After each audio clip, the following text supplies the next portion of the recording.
బిడ్డనో కన్న కొడుకునో బస్సు కిరాయి పైసలు అడిగే పరిస్థితి. వాళ్ళు ఇస్తే ఇచ్చినట్టు, ఇయ్యకుంటే దసరా పండుగ కడిగితే దీపావళినో, దీపావళికి అడిగితే సంక్రాంతికి పోదువనో, సంక్రాంతి పండుగకు అడిగితే ఉగాది పోదులే అమ్మ మీ అమ్మని చూడడానికి ఇప్పుడు ఏమంత తొందర ఉందని అనేటోళ్ళు.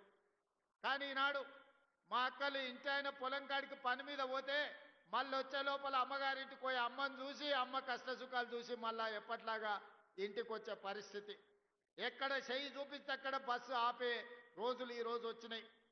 ఈ రెండేళ్లల్లో మీ తమ్ముడు ముఖ్యమంత్రి అయినాక మా అక్కలు నేను అడుగుతున్నా, ఎవరన్నా బస్సులో మీకు టికెట్కు పైసలు అడిగినరా అక్క? ఎవరన్నా అడిగినరా? ఎవరైనా పైసలు ఇచ్చిర్రా? టికెట్ కొనుక్కోనికి ఒక్క రూపాయి నన్ను అడిగినరా? ఇవాళ బాజాబ్తా మీరు చెయ్యి అడ్డం పెడితే బస్సు ఆగుతుంది, బస్సు ఎక్కితే మీ ముందల రూపాయి కట్టు అని చెయ్యి జాపే ధైర్యం ఎవరికి లేదు. ఇవాళ బస్సులలో ఉచిత ప్రయాణమే కాదు, మా సంఘాల సభ్యులకు వ్యాపారాన్ని అందించాలి, ఆర్థికంగా నిలబెట్టాలని ఈనాడు 1000 ఆర్టీసీ బస్సులు మా సంఘాలకు యజమానులు చేసినాం. ఇప్పుడే మా మద్దూరు సంఘానికి ఆర్టీసీ బస్సు కొనిచ్చి ప్రారంభోత్సవం చేసి మద్దూరు మండల ఆడబిడ్డల్ని బస్సులకు యజమానులను చేసినాం. ఉచితంగా బస్సులో ప్రయాణం కాదు, ఆ ఆర్టీసీకి బస్సులోనే కొని కిరాయికి పెట్టి ఆదాయాన్ని సంపాదించే పరిస్థితి ఈ రోజు మా ఆడబిడ్డలు చేరుకున్నారు. ఒకనాడు సోలారు విద్యుత్తు అదానీ అంబానీల సొంతం. కానీ ఈనాడు ఇందిరమ్మ రాజ్యంలో ప్రజాపాలనలో సోలారు విద్యుత్తును ఉత్పత్తి చేసి రాష్ట్రానికి సరఫరా చేసే యజమానులను అదానీ అంబానీలను కాదు, మా ఆడబిడ్డల్ని ఈరోజు సోలార్ పవర్ ప్లాంట్లకు యజమానులను చేసి అదానీ అంబానీలతోని పోటీ పడే విధంగా ఈనాడు మా ఆడబిడ్డలకు ఆర్థిక స్వతంత్రం వచ్చింది. ఇదే కాదు, పెట్రోల్ బంకుల వ్యాపారం. మొన్న నేను అడిగిన నారాయణపేట పెట్రోల్ బంకు మనం ఆడబిడ్డలకు ఇచ్చినాం. నారాయణపేట పెట్రోల్ బంక్ ఎలా నడుస్తుందంటే నెలకు 4 లక్షల రూపాయలు సంపాదించుకుంటున్నాం సార్, అద్భుతంగా ఉందని మా ఆడబిడ్డలు చెప్తున్నారంటే పెట్రోల్ బంకులు కూడా ఈరోజు మా ఆడబిడ్డలు యజమానులైనరు. ఇదే కాదు, హైటెక్ సిటీ ప్రాంతంలో మైక్రోసాఫ్ట్, ఇన్ఫోసిస్ ఐటీ కంపెనీలు, ఫార్మా కంపెనీలు, ప్రపంచాన్ని శాసించే ఐటీ కంపెనీలు అక్కడ ఉన్నాయి. అక్కడ గజం కాదు ఇంచు భూమి కొనాలన్నా మనం కలలో కూడా కొనుక్కోలేని పరిస్థితి. మరి అలాంటి హైటెక్ సిటీ శిల్పారామం పక్కన 3.5 ఎకరాలు 150 షాపులు మా ఆడబిడ్డలు సంఘాల సభ్యులు తయారు చేసిన వస్తువులను ఉత్పత్తి చేసి ప్రపంచ మార్కెట్లో అమ్మడానికి హైటెక్ సిటీ పక్కన 3.5 ఎకరాలు 100 కోట్ల రూపాయల భూమి ఈరోజు మా మహిళా సంఘాలకిచ్చి రాష్ట్రం నలుమూలల ఆడబిడ్డలు తయారు చేసే వస్తువులను ఈరోజు అంతర్జాతీయ మార్కెట్లో అమ్మడానికి అక్కడ అవకాశం కల్పించినాం. ప్రపంచ దేశాల నుంచి అక్కడికి వచ్చి పర్యాటకులు కొనుగోలు చేస్తున్నారు. అందుకే ఈనాడు ఆడబిడ్డలు తయారు చేసే ఉత్పత్తి వస్తువులను హైటెక్ సిటీ పక్కనే కాదు, అమెజాన్ వెబ్సైట్లో ఆన్లైన్లో ఆర్డర్ ఇవ్వడానికి ఈనాడు అమెజాన్తో మాట్లాడుతున్నాం.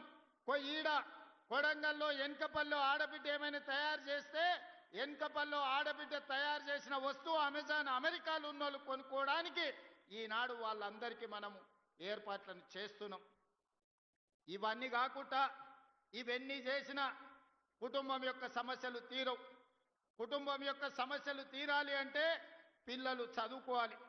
అందుకే మా అక్కలకు ఒక మాట చెప్పదలుచుకున్నా, అక్క ఈనాడు ఇండ్లు కట్టించినా భూములు ఇచ్చినా మీకు పండుగ పూట చీర పెట్టినా సారె పెట్టినా మీ సమస్యలకు శాశ్వత పరిష్కారం దొరకదు.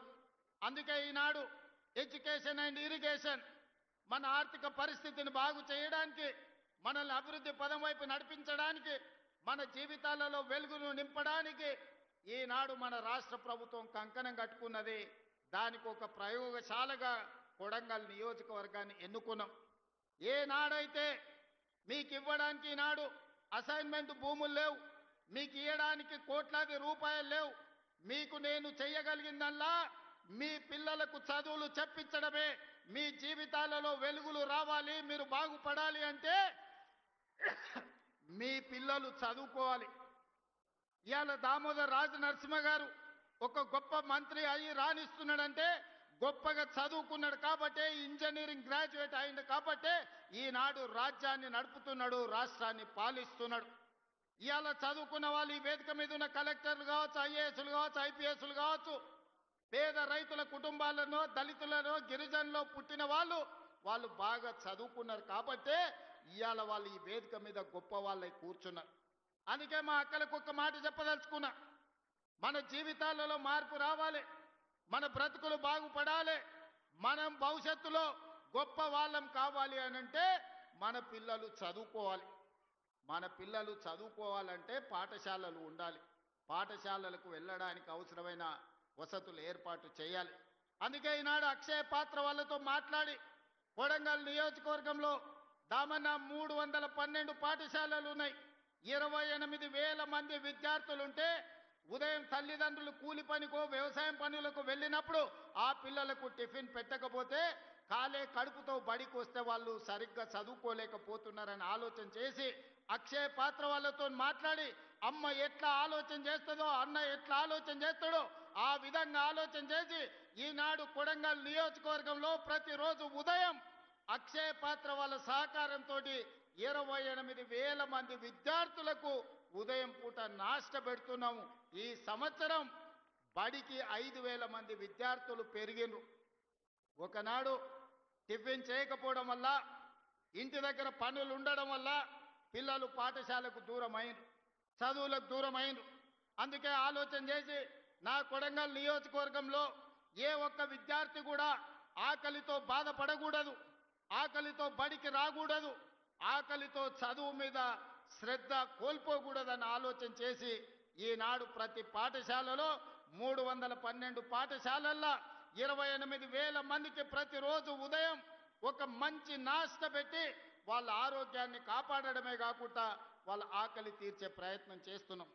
ఇది సరిపోతుందంటే సరిపోదు. అందుకే ఈనాడు ఈ ప్రాంతంలో ఈ రోజే మనం శిలా